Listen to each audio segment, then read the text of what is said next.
আপনি কি কখনো ভেবেছেন সবকিছু ফেলে রেখে একা হারিয়ে যাবেন প্রকৃতির মাঝে? আধুনিক জীবনের যান্ত্রিকতা, কোলাহল আর অলিখিত নিয়মের ফাঁদ থেকে মুক্তি পেতে একেবারে অন্যরকম একটা জীবনের স্বপ্ন দেখছেন কি?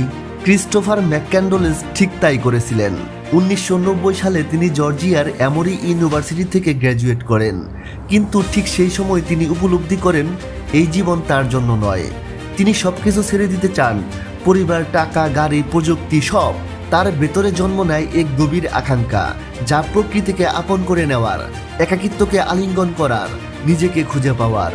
কিন্তু মাত্র 2 বছর পর তাকে পাওয়া যায় ক্ষুধার্ত অবস্থায় আলাস্কার জমাট ঠান্ডায় একটি পরিত্যক্ত বাসের ভেতরে মৃত অবস্থায়। আর তার মৃত্যুর আগে তোলা ছবিটি হয়ে ওঠে ইতিহাস। ছবিতে থাকা এক সাইনবোর্ডে লেখা ছিল, আমি সুখে জীবনযাপন কাটিয়েছি এবং প্রভুর প্রতি কৃতজ্ঞ, বিদায়, ঈশ্বর আপনাদের আশীর্বাদ করুন। কিন্তু তার মুখের সেই হাসির আড়ালে লুকিয়েছিল বাস্তবের নির্মমতা। শেষ সময়ে তিনি আদৌ সুখী ছিলেন না।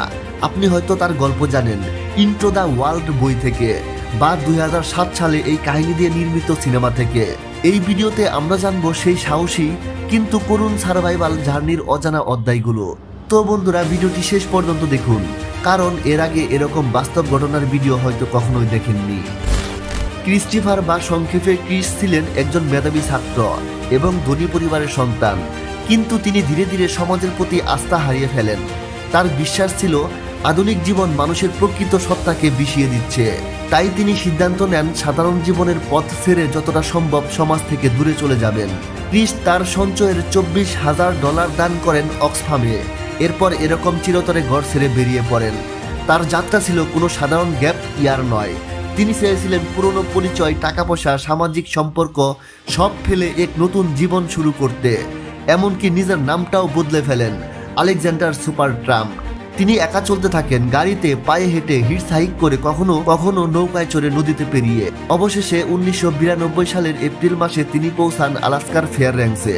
সেখান থেকে যান স্ট্যাম্পিড ট্রেইলে, যা একটি বিপজ্জনক পথ, একাকী ও ভয়ঙ্কর পথ। একজন স্থানীয় ড্রাইভার তাকে সেখানে নামিয়ে দেয় যখন ক্রিস মোটেও প্রস্তুত ছিলেন না। তার সাথে ছিল শুধু 10 পাউন্ড চাল, কিছু বই, একটি সাধারণ মানচিত্র আর একটি ব্যাশ ক্যালিবার রাইফেল, যা দিয়ে একটি ভালুকের মুখোমুখি হলে রক্ষা পাওয়া অসম্ভব। কিন্তু ক্রিস ভয় পাননি।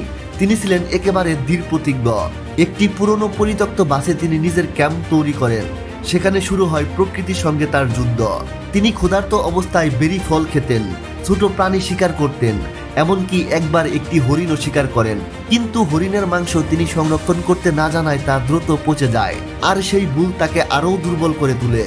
94 ডেজ পার হতেই তিনি মারাত্মকভাবে দুর্বল হয়ে পড়েন। তখন তিনি বেঁচেছিলেন শুধু কিছু বনু আলুর বীজ খেয়ে, যেটা সম্ভবত বিষাক্ত ছিল এবং তার শরীরের বিপর্যয়ের কারণ হয়ে দাঁড়ায়। তার দিনলিপির শেষের দিকে লেখা ছিল অন্ধকারময়। 107তম দিনে তিনি শুধু লিখেছিলেন সুন্দর ব্লুবেরি। এর 6 দিন পর একদল শিকারী তার মরাদেহ খুঁজে পায়। তখন তার ওজন ছিল মাত্র 67 পাউন্ড। অনেক গবেষণায় বলা হয় তিনি মূলত অনাহারে মারা যান, তবে সেই আলুর বীজও হয়তো বিষাক্ত ছিল। বন্ধুরা, ক্রিসের এই যাত্রা কি ছিল এক বিপ্লবী সিদ্ধান্ত, নাকি শুধু এক নির্ভুল ভুল? তিনি কি ছিলেন প্রকৃত স্বাধীনতার সন্ধানী, নাকি শুধু একজন সরল তরুণ যিনি প্রকৃতির বাস্তব রূপ বুঝতে পারেননি? ক্রিসের এই যাত্রা আমাদের সামনে তুলে ধরে বন্য প্রকৃতিতে টিকে থাকা কতটা ভয়ঙ্কর হতে পারে।